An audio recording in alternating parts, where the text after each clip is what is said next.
સુરતમાં પીપી સવાણી પરિવાર દ્વારા ત્રિવિધ સન્માન સમારોહનું આયોજન કરવામાં આવ્યું હતું, જેમાં નવા ચૂંટાયેલા મનપાના કોર્પોરેટર, વરાછા બેંકમાં નવા ચૂંટાયેલા પ્રતિનિધિઓ અને ઉત્તીર્ણ થયેલા શ્રેષ્ઠ વિદ્યાર્થીઓનું સન્માન કરાયું હતું. સુરતમાં પીપી સવાણી પરિવાર દ્વારા ત્રિવિધ સન્માન સમારોહનું આયોજન કરવામાં આવ્યું હતું, જેમાં સુરત મહાનગરપાલિકાના નવનિયુક્ત કોર્પોરેટરો, વરાછા કોઓપરેટિવ બેંક લિમિટેડના નવા ચૂંટાયેલા ડિરેક્ટરો અને પીપી સવાણી પરિવાર દ્વારા પ્રતિભાશાળી અને ઉત્કૃષ્ટ પરિણામ લાવનાર વિદ્યાર્થીઓનું સન્માન કરાયું હતું. પીપી સવાણી ચૈતન્ય વિદ્યા સંકુલ અબ્રામા ખાતે આ કાર્યક્રમનું આયોજન કરવામાં આવ્યું હતું. આ સમારોહના અધ્યક્ષ તરીકે પ્રફુલભાઈ પાનસુરિયા, આરોગ્ય મંત્રી ઉપસ્થિત રહ્યા હતા.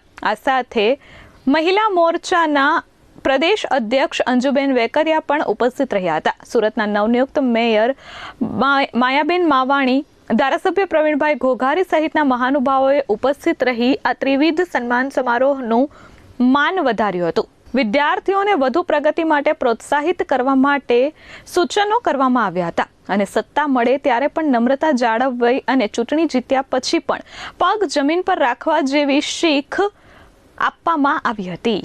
સવાણી ગ્રુપ દ્વારા વિવિધ પ્રોગ્રામ હતો.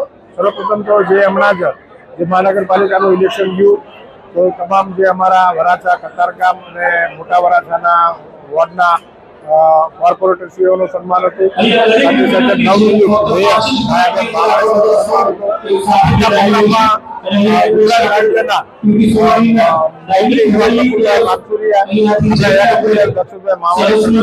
ગુજરાત રાજ્યના જેવા મહાનુભાવો હાજર રહ્યા હતા.